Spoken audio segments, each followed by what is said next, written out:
انہوں نے 2 کتابیں ارشاد السلاطین اور ہدایت السلاطین، سلاطین سے ظاہر ہے نا، سلاطین سلطان کی جمع ہے، ٹھیک ہے، کہ وہ بادشاہوں کے بارے میں جو اس دور کے جو بڑے تھے، حکمران تھے، ان کے بارے میں لکھی تھیں، جس پر نواب واجد علی شاہ والی اود سے انہیں انعام ملا۔ والی کا مطلب اس زمانے میں آپ یوں سمجھ لیں جس طرح گورنر ہوتا ہے، ٹھیک ہے، کسی علاقے کا بڑا سربراہ۔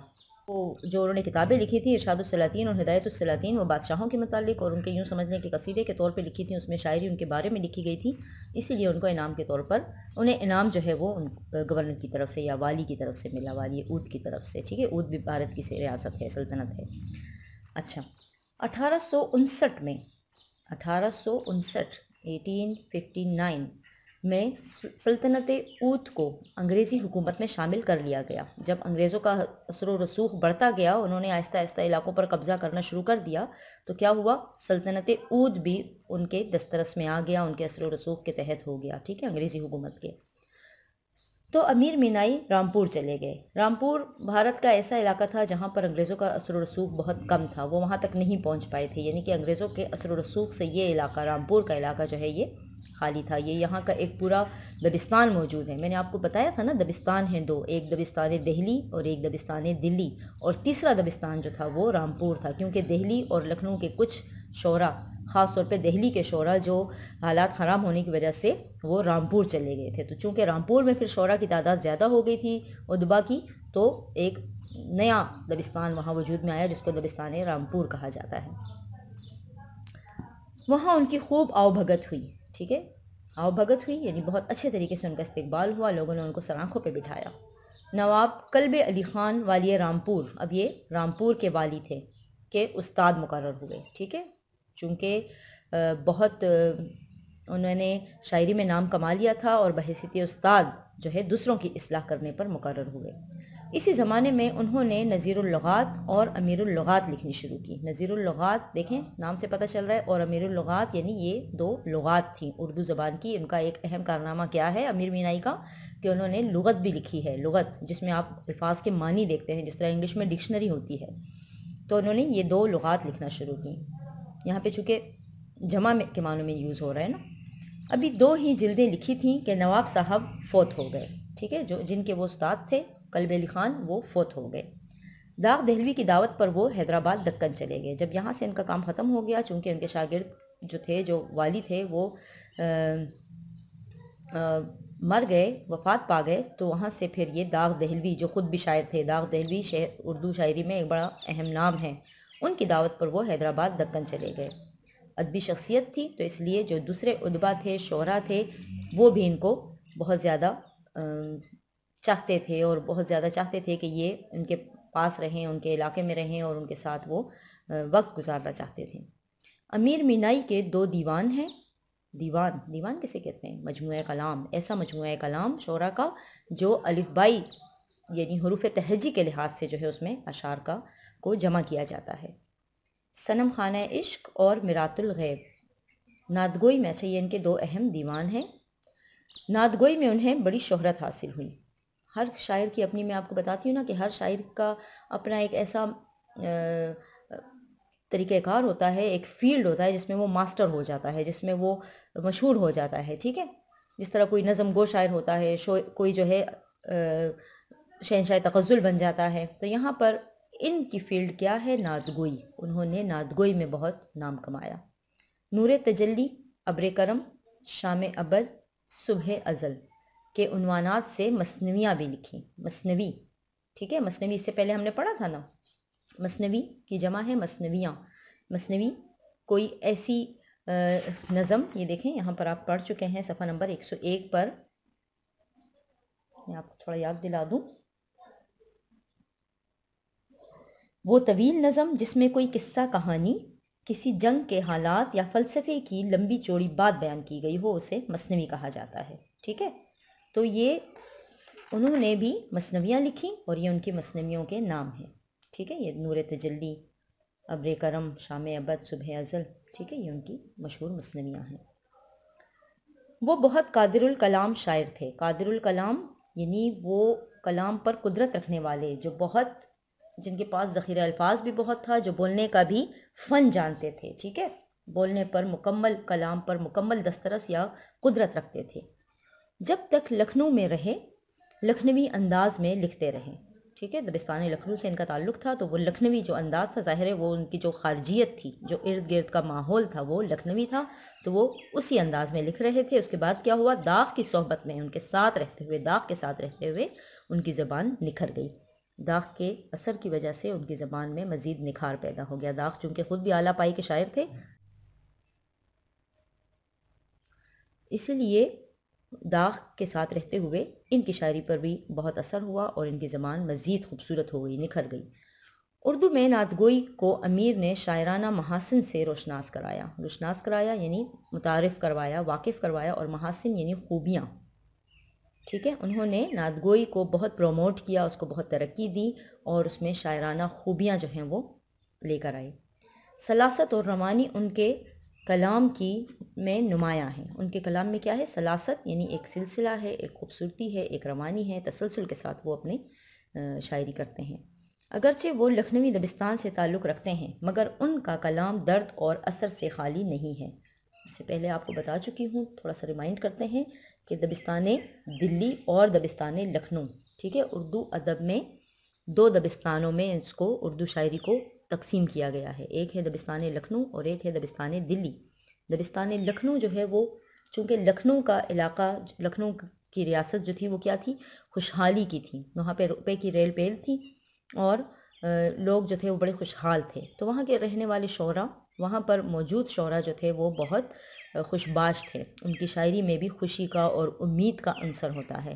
اس کے برعکس دبستان دہلی سے تعلق رکھنے والے شعراء جو تھے وہ کافی دکھی اور رنجیدہ تھے۔ اس کی وجہ کیا تھی، اس لیے کہ دلی کے حالات خراب تھے، ٹھیک ہے نا، اس کے سیاسی، اس کے ارد گرد کے حالات جو تھے وہ انتہائی خراب تھے، وہاں پر انگریزوں کا اثر و رسوخ زیادہ تھا، اسی لیے وہاں کے شعراء کی شاعری میں بہت رنج و الم نظر آتا ہے، ٹھیک ہے، جیسے میر ہیں، میر تقی میر کی غزل ہم پڑھیں گے تو اس میں آپ خود دیکھیں گے پھر آگے کہ وہ دبستان دلی کے نمائندہ شاعر میر ہیں، اور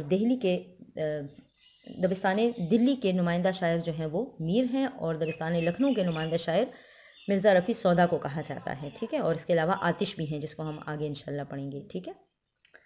اچھا، مگر ان کا کلام درد اور اثر سے خالی نہیں ہے۔ اگرچہ وہ دبستان لکھنؤ، میں نے آپ کو بتایا نا کہ وہ خوش باش علاقہ تھا، تو وہاں کے لوگوں یا وہاں کے شاعروں کے شاعری میں رنج و علم نہیں تھا، ٹھیک ہے، خوش باش تھے وہ، اور دولت کی ریل پیل تھی، اور چونکہ وہ ایک خوشحال معاشرہ تھا تو اس لیے وہاں کی شاعری میں بھی کوئی درد اور رنج نہیں نظر آتا تھا، لیکن اس کے باوجود ان کی شاعری میں ہمیں درد اور اثر نظر آتا ہے۔ اصل میں دیکھیں یہ ایک صوفیانہ ٹچ ہے، ٹھیک ہے نا، چونکہ یہ ایک ایسے خاندان سے تعلق رکھتے تھے جو ولی اللہ سے تعلق تھا نا ان کا، جس طرح حضرت مخدوم شاہ مینا جو ہے وہ ان کے خاندان کے سربراہ اگر دیکھا جائے تو تھے، دادا پردادا وغیرہ میں، تو اسی لیے یہ چونکہ تصوف کا ایک ٹچ تھا ان کی شاعری میں، اسی لیے ان کے کلام میں درد اور اثر تھا۔ رعایت لفظی کا استعمال ان کے کلام میں خوب رنگ دکھاتا ہے۔ رعایت لفظی سے مراد ہے، یہ دیکھیں، کلام میں تشبیہات و استعارات کا استعمال کرنا، ٹھیک ہے، وہ ان کے کلام میں خوب رنگ دکھاتا ہے۔ تشبیہات و استعارات کا بہترین استعمال جو ہے وہ رعایت لفظی ہے۔ ان کی طبیعت تصوف کی طرف مائل تھی، ابھی میں نے آپ کو بتایا خاندانی اثر سے، ٹھیک ہے، تصوف کی طرف مائل تھے، یعنی عشق حقیقی کی طرف بھی مائل تھے۔ تصوف کے مضامین بھی ان کے کلام میں مل جاتے ہیں، ٹھیک ہے، آگے ابھی ہم پڑھیں گے، دیکھیں، نزاکت تخیل اور خارجی مضامین کے باوجود ان کا کلام سوز سے خالی نہیں۔ نزاکت تخیل یعنی نازک ہلکے پھلکے خیالات، اور خارجی مضامین اور ان کے جو ارد گرد، خارجیت کس کو کہتے ہیں، ماحول سے تعلق رکھنے والے، ماحول ان کا حالانکہ ایسا نہیں تھا کہ ان میں مطلب دکھ اور رنج اور علم تھا، ایسا نہیں تھا، اس کے باوجود ان کے کلام میں سوز موجود تھا، سوز یعنی دکھ، جلن، تڑپ۔ امیر مینائی نے سن 1900 میں حیدرآباد دکن میں وفات پائی۔ ان کی وفات پر داغ دہلوی نے کہا، ہے دعا بھی داغ کی تاریخ میں، قصر عالی پائے جنت میں امیر۔ داغ نے، دیکھیں، ان کو چونکہ بہت اپنے قریب رکھا، اپنے پاس رکھا، اور ان سے بہت انسیت تھی داغ کو، تو انہوں نے ان کے بارے میں ایک خاص طور پہ شعر لکھا ہے، ٹھیک ہے، کہ ہے دعا بھی داغ کی تاریخ میں، یعنی داغ بھی ایک دعا بھی کرتا ہے، داغ جو دعا بھی کرتا ہے تو کیا کرتا ہے؟ قصر عالی پائے جنت میں امیر. قصر عالی یعنی عالیشان محل، بڑا مرتبہ، کہ ان کی بخشش کے لیے اور ان کی آخرت کے لیے انہوں نے اس شعر میں دعا مانگی ہے. ٹھیک ہے، یہ ہو گیا اس کا تعارف. اس تعارف میں آپ کا پتہ ہے نا کہ کیا کرنا ہے. تعارف میں آپ نے کرنا ہے اس کے معروضی سوالات. ٹھیک ہے، 1 2 3 4 5 6، یعنی کہ آپ نے شروع سے لے کر آخر تک تعارف میں معروضی سوالات بک کے اوپر، ٹھیک ہے، نمبرنگ دینی ہے، بک کے اوپر بنانے ہیں. انشاءاللہ جب اسکول کھلیں گے تو ہم نوٹ بکس کے ساتھ آپ کی بکس بھی چیک کریں گے، اس لیے کہ آپ کی فورموسٹ ڈیوٹی ہے کہ جو چیزیں آپ کو، جو ڈیٹیل آپ کو بتائی جا رہی ہے وہ بھی بک پہ لکھیں اور معروضی سوالات بھی آپ بک کے اوپر بنائیں. یہ آپ کا ہوم ورک ہے. ٹھیک ہے، یہ آپ نے ضرور بنانے ہیں اس طرح. اس کے بعد ہم آ جاتے ہیں نعت کی طرف. نعت مبارک. ٹھیک ہے، نعت کس نظم کو کہتے ہیں؟ ظاہر بہت ہی چھوٹی کلاسز سے، 1 سے، پریپ سے، نرسری سے آپ لوگ نعت پڑھتے ہوئے آ رہے ہیں، نعتیں پڑھائی جاتی ہیں. ٹھیک ہے، نعت یعنی حضور پاک صلی اللہ علیہ وسلم سے محبت کا اظہار کرنا، ان کی تعریف بیان کرنا. ٹھیک ہے نا. پہلے ہم نعت کو ایک بار اچھی طرح ریڈ کر لیتے ہیں. سوئے طیبہ بن کے ہم زائر چلے، شکر کی جاہے دن اپنے پھر چلے. یا رسول اللہ، یا رسول صلی اللہ علیہ وسلم جلدی آئیے، لشکر اندوہ میں ہم گھر چلے. نخل دل میں تھے گناہوں کے جو برگ، حب حضرت کی ہوا سے گر چلے. کیا میسر ان کو ہوتی راہ راست، چال پر کب آپ کی کافر چلے. پھر رسائی کی رسا تقدیر نے، پھر مدینے ہوں کہ ہم زائر چلیں. شوق دل نے کی دوبارہ رہبری، آگے بھی ہو آئے تھے اب پھر چلے. راہ حضرت میں اڑتا ہوں امیر، اڑ کے کیا مجھ سے کوئی طائر چلے.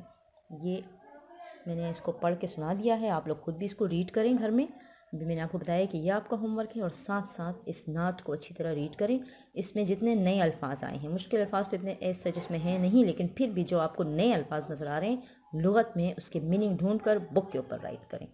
ٹھیک ہے، یہ آپ کا ہوم ورک ہے. انشاءاللہ نیکسٹ لیکچر میں پھر ہم نعت کی وضاحت کریں گے. فی الحال آپ یہیں تک رکھیں، اور اس کے معنی جو ہیں وہ لغت سے، بار بار میں آپ کو کہہ رہی ہوں کہ آپ لغت کا استعمال آپ نے مسٹ کرنا ہے. ٹھیک ہے، لغت سے معنی ڈھونڈ کر بک پہ لکھنے ہیں، اپنی طرف سے نہ لکھیں. لغت کا استعمال بہت ضروری ہے. لغت کا استعمال آپ کا ذخیرہ الفاظ بڑھائے گا، آپ کی تلفظ کی درستگی بھی کرے گا. یعنی کہ آپ نے اردو پڑھنی ہے اور اردو سیکھنی ہے تو لغت سے آپ کو بہت مدد اس میں ملتی ہے. ٹھیک ہے.